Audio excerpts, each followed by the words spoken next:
French President Emmanuel Macron's groundbreaking vow to return colonial-era artifacts to Africa has met its first test after talks in Paris with his Beninese counterpart, Patrice Talon. The French president has named 2 experts to study the repatriation of African artifacts held in museum collections in France. A Senegalese economist and a French art and historian will partner to seek solutions. But as Lisa Bryant reports from Paris, the practicalities of repatriation are both complicated and controversial. Over the years, the Quai Branly Museum in Paris has featured exhibits like this one, illustrating historic injustices through art, such as racism in the United States. But like others in Europe, France's top public museum for African art is now looking inward, considering whether injustice also prevails in its own collection. In Ouagadougou last November, French President Emmanuel Macron said Africa's cultural heritage could no longer remain in European museums and private collections. Over the next 5 years, he said, artifacts in France must be temporarily or permanently returned to Africa, a vow that has sparked debate. Mr. Macron, the debate has started in France, so each of the museums needs to have a look at their own collections and identify pieces which may have been trafficked illegally or which may have come out of some dubious circumstances during colonialism. In 2016, Benin became the first African country to ask for its artifacts back. Several thousand pieces taken from the former kingdom of Dahomey by French soldiers and missionaries. Many ended up at Quai Branly. The argument that the art is now French property is rejected by Beninese like Marie-Cécile Zinsou, whose foundation promotes African art. Benin heritage is shown in France, it's shown in New York, it's shown in London, it's shown in Berlin. The only place where you can't see it is Benin. The French take less with everything. There's also a powerful economic dimension.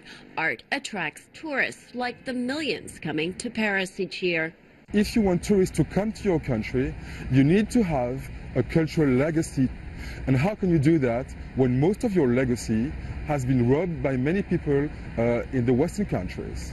But restitution questions are unsettling some people. Critics argue African art is now universal patrimony, and many African countries don't have the facilities to house old and fragile artifacts. Others believe these issues can be resolved. A group of Paris galleries, for example, built a small museum in Benin, donating art from their own collections. Is it a national treasure for France, or is it a national treasure for Africa? Both. The problem is to show the thing to the people, to the mass. Benin may become the first country to put Macron's promise into practice, which means the art of Dahomey may finally be going home. Lisa Bryant for VOA News, Paris. Lusenda refugee camp in the Democratic Republic of Congo is the country's largest shelter, hosting about 30,000 Burundian refugees. The camp keeps refugees safe and far away from the violence in their home country, and it has also brought many children, especially girls, closer to their dreams. Take a look. Burundian children happily playing in the sun in the Lusenda refugee camp in the Democratic Republic of Congo. Far away from the conflict back home, this refugee football team called the Morning Stars dare to dream of becoming football stars.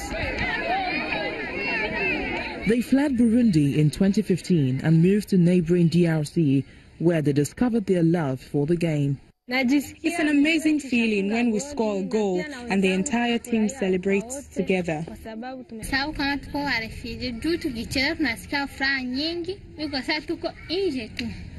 The Morning Stars live in the DRC's largest refugee camp with a population of about 30,000. Not only are they refugees, they are all girls, and despite not having a proper football field, football boots, or even a ball of their own, they're at the top of their game. We're the best football team in this camp. Everyone has their own style of playing and their own nicknames. This is Suarez, this is Pepe, this is Ada. Their coach, Eric, is also a Burundian refugee. He hopes to lead the team to achieve their dreams. There aren't any means to play football here. I'd like to see the girls be encouraged to play and to have the equipment they need to play sports. Underfunding means refugee youth depend on sports volunteers like Eric. But the Morning Stars say that despite the many challenges, they are not letting anything get in the way of their sports dreams. We just need to keep training hard and being winners. We hear refugees are playing in the Olympics. That's our dream. UNHCR supports refugees in Lusenda and elsewhere by providing basic sports equipment, ensuring there are playing fields and camps. Too little funds are available to support recreational activities, important as they are for the young ones. For the most part, it's sheer determination of the children and sports volunteers that keeps them going. Well, and that's our show for today. You can find all the continent's top news and world news online at voaafrica.com. Now check it out.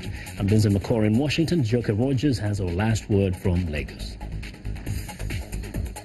We look forward to bringing you another show next week. ChannelsTV.com is your source for news, sports, and other programming. I'm Joker Rogers. Thank you for watching. Goodbye.